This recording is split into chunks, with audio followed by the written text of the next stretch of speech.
Hi guys အားလုံးပဲမင်္ဂလာပါကျွန်တော် football media နဲ့ pitch share Harry ကနေပြီးတော့ပြည်သက်ကြီးအားလုံးကိုပြန်လည်ကြိုဆိုလိုက်ပါခင်ဗျ Okay ကျွန်တော်တို့ဒီ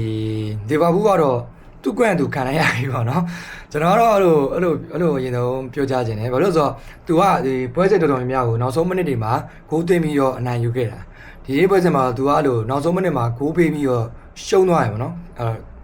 ်ခံလိုက်ရတယ်ပေါ့အရင်ကသုံးခဲ့တဲ့အကွက်တွေကိုပြန်ခံလိုက်ရတယ်လို့ကျွန်တော်ကတော့ထင်မြင်မိပါတယ်အဲ့တော့ Crystal Palace 2 Liverpool 1 Crystal Palace က Liverpool ကို 2-1 နဲ့နိုင်ရရှိသွားတယ်ဒီပွဲပြီးသုံးသက်ချက်ကိုကျွန်တော်သုံးသပ်ပြပြဖြစ်ပါတယ်ပြည်သက်ကြီးအားလုံးပဲကျွန်တော်တစ်ချက်တော့လိုက်ကြည့်ပေးပါခင်ဗျ Okay ဒီ Crystal Palace နေပါဘူးပွဲကောင်းတစ်ပွဲဖြစ်ခဲ့ပါတော့ကျွန်တော်ဒီ Crystal Palace ပွဲနဲ့ဒီ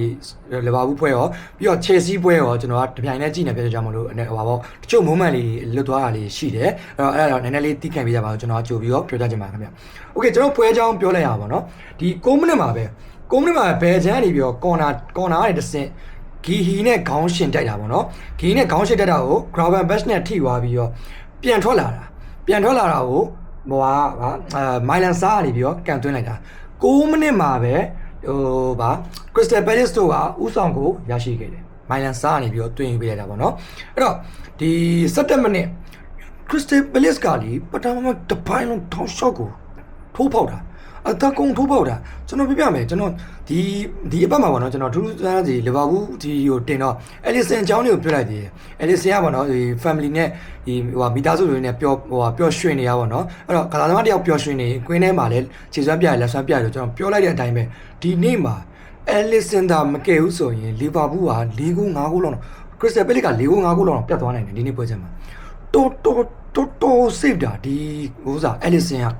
ကျောင်းစီယာကြီးဒီ17မိနစ်မှာမာတီတာကွင်းလယ်ကနေပြီးဘောလုံးတည်လိုက်ပြီးညာချမ်းအောင်စားကိုထိုးပေးတာစားနေပြီးတော့ကွင်းလယ်ကိုချပေးတာကာမာရာပိတ်သွင်းတာအဲ့ဒီလုံးကကျင်းစီပါကိုးရမှာဟာအဲလီစင်းကပုတ်ထုတ်လိုက်တယ်ဗျာဒီဘက်ဟိုဘယ်ဟိုသူကဘယ်ချမ်းမှာရက်နေမှာဂိုးရဲ့ဘယ်ချမ်းရက်နေရအောင်ချက်ချင်းညာချမ်းကိုပြလာပြီးတော့ပုတ်ထုတ်လိုက်ဟာလက်အောင်ဟာကျွတ်စင်ရင်လို့အဲလီစင်းကြီးရနောက်ကမှာပါတယ်19မိနစ်တော့ဆာလာပေါ့နော်ဆာလာ free kick ကန်တာကိုထွက်လာနေပြီးတော့ Graven Bash ကန်သွင်းမိမယ်ဒီဟန်နာဆန်ကနေပြီးတော့စိတ်သွားပါတယ်ခင်ဗျ22မိနစ်မှာဒီဘယ်ချမ်းကမစ်ရှယ်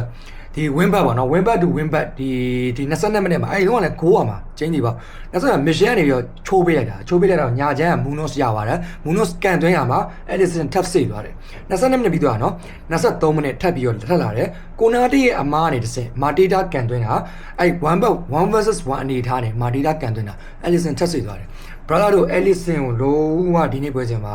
တို့ brother တို့ဟိုပါပေါ့နော်ဒီဘာဦးဖိုင်နေအကုန်လုံးကျေးဇူးတင်နေတယ်အဲလီဆန်ချောင်းတာမဟုတ်ရင်ဂိုးပြတယ်အဲလီဆန်မှာကျွန်တော်တို့ဒီ Chelsea ကိုသမားဆန်ချက်လို့သာစဉ်းစားလိုက်9 6 6တော့ဒါစင်ဝက်လောက်ဖြစ်သွားမယ်ကြီး brother တို့တကယ်ပြောရတော့တာမဟုတ်အဲလီဆန်တော်ကောင်းခဲ့တယ်ဒီနေ့ပွဲစဉ်မှာပထမပိုင်းမှာလည်းဒီ4 ဂိုးလောက်စိတ်သွားတာပေါ့နော်38မိနစ်မှာကော်နာနေပြီးတော့ကော်နာတရအပိုင်ကောင်းတိုက်တာဒီဂိုးကန်ရဲ့ဘေးကနေပြီးကတ်ထွက်သွားတယ်အဲ့တော့ Brian မှာတော့သူပေါက်ကိုပေါက်နေပဲဒီ 1-0 ဆိုတဲ့ရလဒ်နဲ့ပဲ Crystal Palace ကနေအနိုင်ရရှိကြတယ်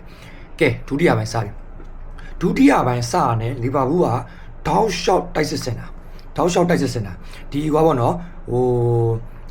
ကပ်ပိုထည့်လိုက်တယ်ကပ်ပိုဘယ်မှာထည့်လိုက်ဆိုတော့ဒီဟိုပါပေါ့ကော်နာဘရက်လီကိုထုတ်ပြီးတော့ကပ်ပိုထည့်လိုက်တယ်စာဘိုစလိုက်ကိုကော်နာဘရက်လီနေရာကိုတွားကစားခိုင်းတယ်ဖလော်ရီယန်ဗစ်ကိုအလယ်မှာစားခိုင်းတယ်လီဗာပူးကဒရဇက်ဖိတာဗျာတလုံးကပ်ပိုကန်နဲ့ဆာလာကန်နဲ့အီဆက်ဆိုအများကြီးပဲလုံးနေမှာအီဆက်ကလေဟိုဒီဘက်မှာကျွန်တော်ပြောချင်တာကလေ Crystal Palace ရဲ့ပြည်သက်တွေသူတို့တွေကလည်းတာဝန်ကြီးတယ်ဒီ Isak ဘောလုံးရသွားပြီဆိုတော့ဘူးဆိုပြောလို့အတကောဟို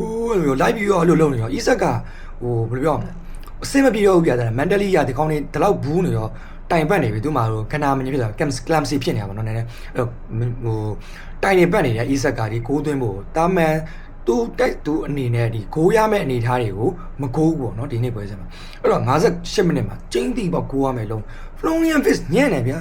Florian Wirtz ကဒီ Sabo Slime ပေါ့နော် Sabo Slime နေပြီးတော့ခုတ်တင်ပေးလိုက်တာ Sabo Slime ခုတ်တင်ပေးတာလူမကြုံ Florian Wirtz ထွက်လာပြေးထွက်လာတော့ကောင်းတယ်ပိတ်သွင်းတာမထိပါဘူးဗျာမထိတစ်ထိလေးဖြစ်သွားပါဘောနော်ကိုသမားဟာနာစင်စစ်သွားတယ်အဲ့တော့ဒီ64မိနစ်မှာ McAllister ထိုးပေးလိုက်တာ Isak ကဆွဲပြေးပြီးတော့ကန်သွင်းတာဗျာဘေးထွက်သွားတယ်အဲ့လုံးရတယ်ဒီ Isak ကိုရမယ်လုံးပေါ့နော်ဒီဒါပေမဲ့ဒီတရဇက်တိုက်စစ်စင်တာတောက်လျှောက်ပဲမိုးမန်နေမှာအများကြီးပဲဒီလီဗာပူးကဒါပေမဲ့89မိနစ်မှာတော့သူတို့ခြေပါကိုရရှိသွားတယ်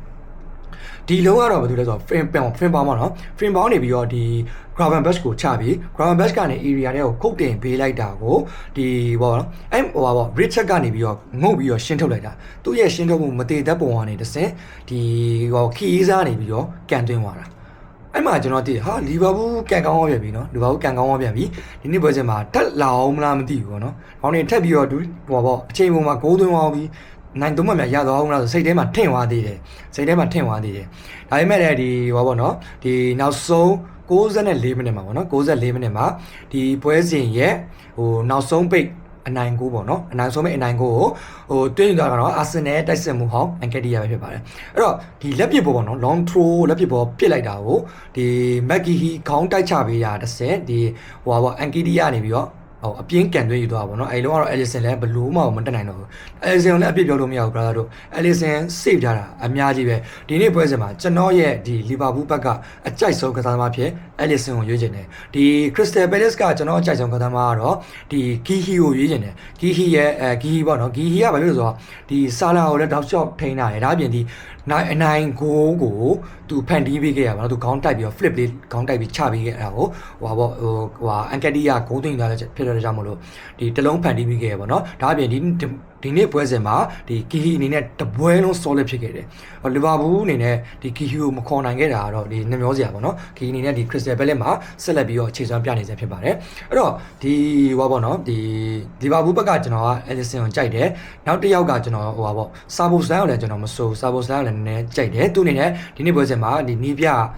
ကစားခိုင်းတယ် right back မှာလည်းကစားနိုင်တယ် queen line မှာလည်းကစားနိုင်တယ်အကုန်လုံးကစားနိုင်တယ်သူကဒါအပြင်ဒီ right back မှာကစားနေတော့သူကအထဲထိဝင်ပြီးတော့ center ထိဝင်ပြီးတော့သူကဟို crossing နဲ့တင်ပေးရတောက်လျှောက်ပေါ့နော်အဲ့လိုမျိုးလုပ်ပေးရတော့ဒီဘက်မှာသူက solid နေနေဖြစ်တယ်လို့ကျွန်တော်ကတော့ခံမှန်းမိတယ်ဒါကြောင့်မလို့ကျွန်တော်ကဒီနေ့ Liverpool အသင်းကဒီအကြိုက်ဆုံးကစားသမား2ယောက်ရွေးချယ်လိုက်တယ်ပေါ့နော် Ellison ရောဒီ Sabo Slan ရော2ယောက်လုံးကျွန်တော်ကြိုက်ပါတယ် Isak ကတော့ဒီ